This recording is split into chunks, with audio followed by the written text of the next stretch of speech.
Hi, I'm Horatio Alexander with the Black Tie Comedy Troupe, and I'm on the search for the keys to comedy. Each month I'll interview a different local artist in order to find the keys I seek.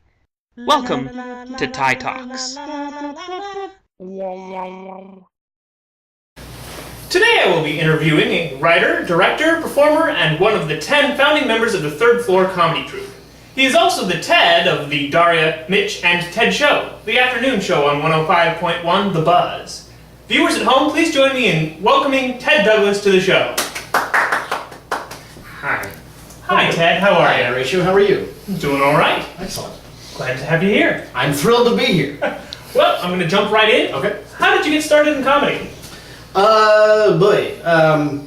Well, the classic, class clown thing in high school and all that, and then I actually was looking to become a filmmaker. That was my goal in college, was to get into making movies, and I went to U of O because they were the only school. Go Ducks! Yes, the only school in Oregon that had a film department. And then halfway through my freshman year, Measure 5 went through, and it cut a bunch of funding, and the first department to go was the film department.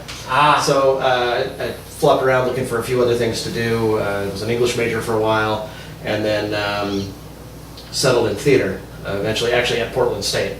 So really? I got to know all the theater folk there, but I was studying mainly to do like tech theater, like the background stuff. I figured if I learned how to do a lot of the staging and all that, would help me with my one-day burgeoning film career, right. Which never came. But some very, very good friends of mine actually, they decided to start up a sketch comedy troupe and put out the word. And being that two of the three guys that were starting the troupe were my best friends, I had a pretty good chance of getting in. Made sense. They claimed that my audition was good enough to get in, but I think it was probably the friendship connection.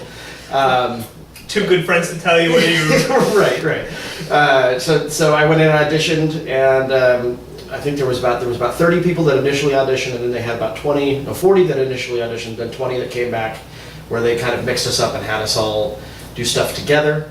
And out of that, they got 10 people that made up the original troupe. So the Third Floor is really kind of was my start in comedy at all. And I'm still doing it 16 years later. So obviously you found your spot, huh? I like it. Yeah, it's a good time. What advice would you give to someone who is just starting out in comedy? What type of comedy?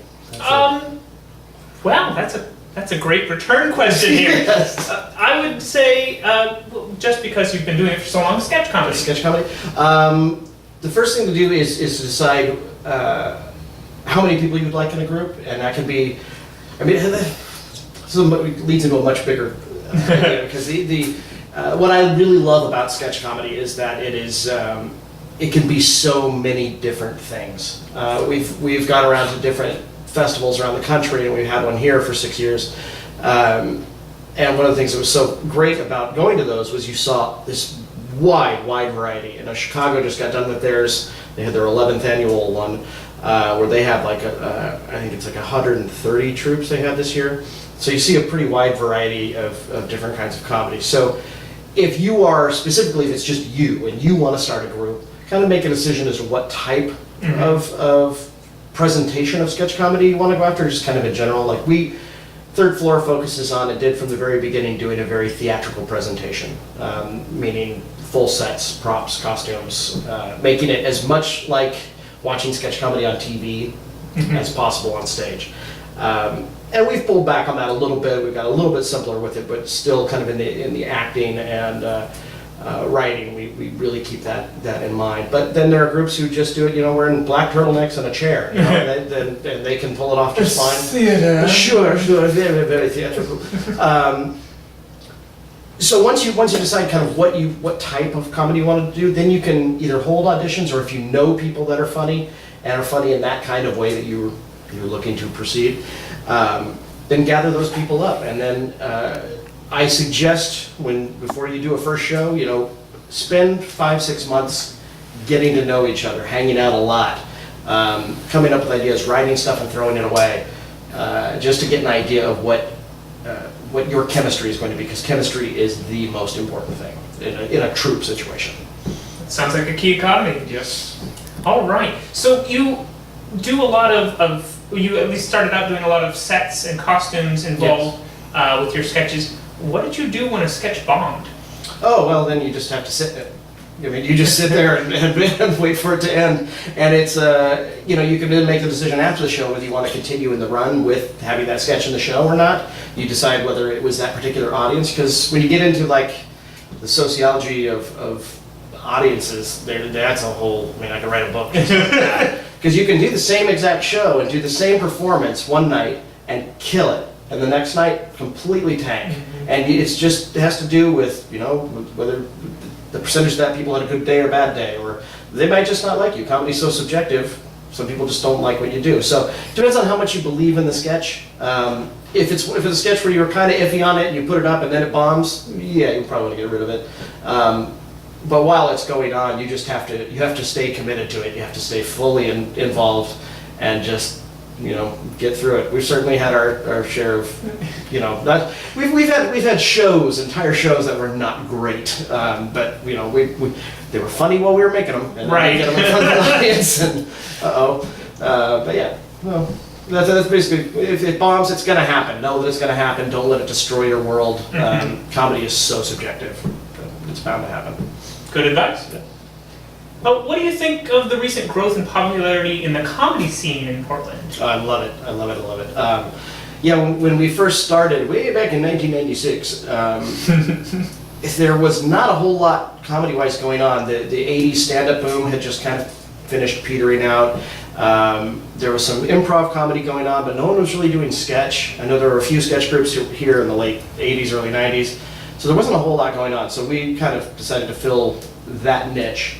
And then in the time that we've been together, this is almost 16 years now, it's been so exciting to watch it grow and grow and grow. We tried a variety of different methods to try and get the comedy community kind of adhere and come together, because for many, many years there was this sort of rivalry between like sketch and improv and stand-up. Everyone kind of thinking, ours is the best. Well, we all still think ours is the best, but we've accepted that, there are other good things out there. The audience can go to those other shows too. Sure, it's okay. And so what happened is all of those different factions have all started working together on various projects and getting to know one another, and finding out that if we share each other's audiences, it helps us get a bigger audience, we have more exposure, and it just turns out some things are funnier than we thought.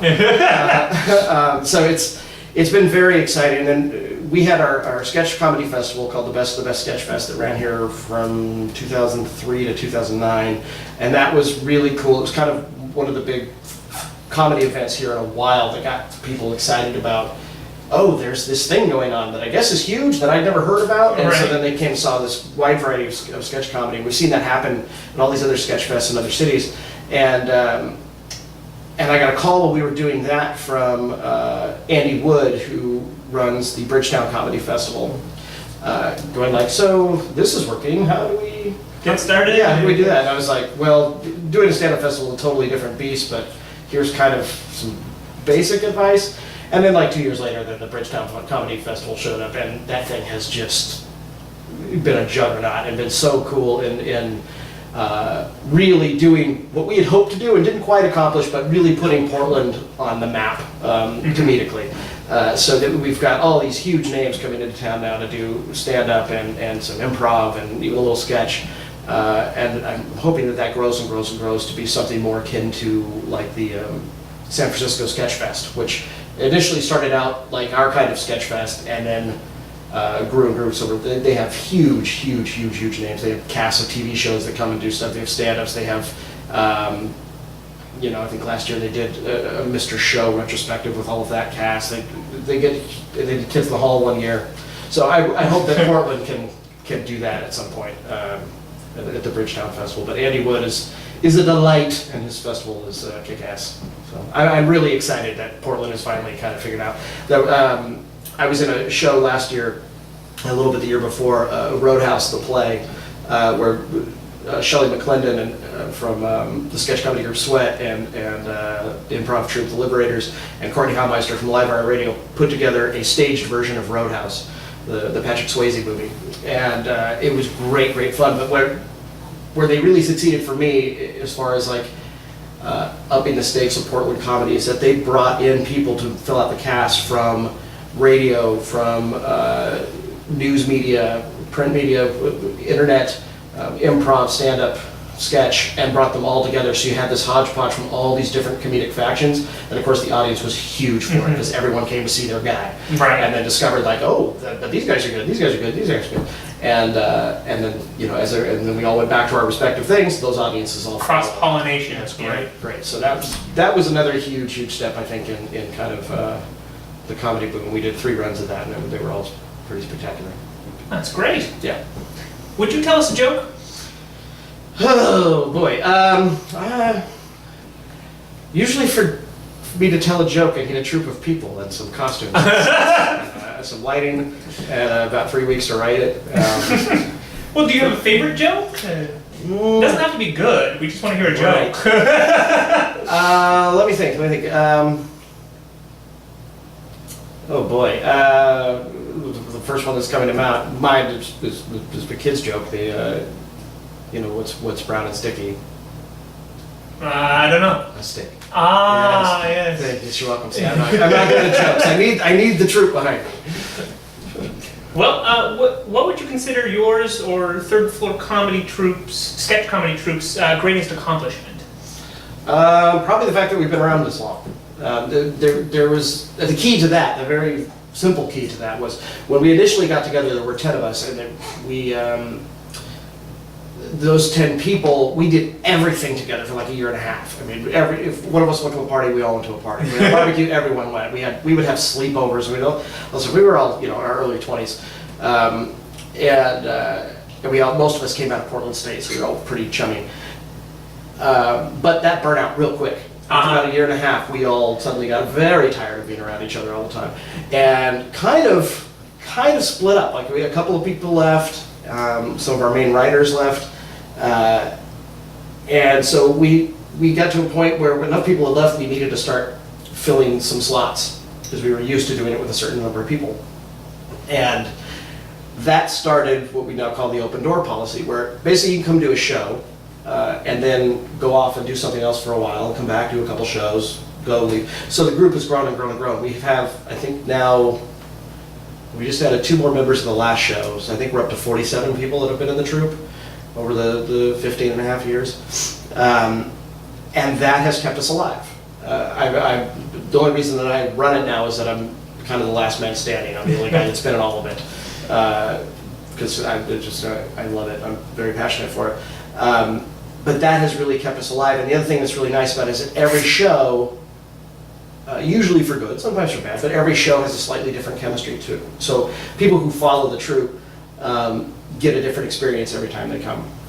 We still kind of keep the theatrical bent to it, and you know, the presentation is very similar, so people know they're going to get that. And we have a level of quality we shoot for. We most of the time hit it. But that has really helped in keeping a kind of rotating group through. And there's a core of like 4 or 5 people who are in almost everything. So they also know they're going to get that. But we try and surround ourselves with like-minded comedy minds.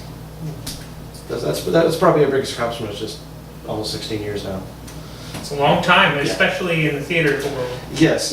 And most sketch comedy groups last 4 or 5 years, maybe. Mm-hmm. So, yeah. Mm-hmm. Well, I know that Third Floor just finished a project, The Shame Company. The Shame Company, yes. What are you looking to do next? We'll probably do. I know we definitely have a slot at the Miracle Theater where we typically perform. We have a slot open next fall, Christmas time. So we'll definitely do a show then. There's talk of maybe doing a show in the summertime, and there's always talk of like making video sketches and stuff like that. But video stuff is fun. I am much more passionate for the stage stuff, which is weird considering I wanted to start out as a filmmaker. But there's something about the high you get from being in front of an audience of a few hundred people and making them laugh, and that challenge of trying to make them laugh. So hopefully we'll do a show before the end of the year. I'd really like to. We used to do 3 or 4 a year, but as we've all gotten older and you know, Responsibilities. married, and you got married, have jobs, kids, all that stuff. We don't have as much time to do as much. And I'd also like to get back into traveling. We used to go all over the country, and we haven't done that in a little bit. So maybe New York. They have a festival in the summer. Maybe Chicago next January. But yeah, so that's next. That's kind of next. Whatever. As long as you got something. Yeah. We'll do something. We're not dead yet. Well, that's all the questions we've got for you, except we'd like to know who you think we should interview next. Well, I've thought a lot about this because I know a lot of people in the comedy community here, but I think since this is sketch and you did playwriting last time, that maybe moving into video sketches. A very good friend of mine, Rob Campbell, runs a company called Cinema Queso. Cinema Queso. And they do video sketches for the internet. And they're very funny, and Rob works with us quite a bit. So, Cinema Queso. All right. Yeah. Well, this has been Ted Douglas with the Third Floor Sketch Comedy Troupe, and it looks like next month we're going to be looking to speak with Rob Campbell. Rob Campbell with Cinema Queso. Cinema Queso. Well, thank you very much. You bet. Thank you.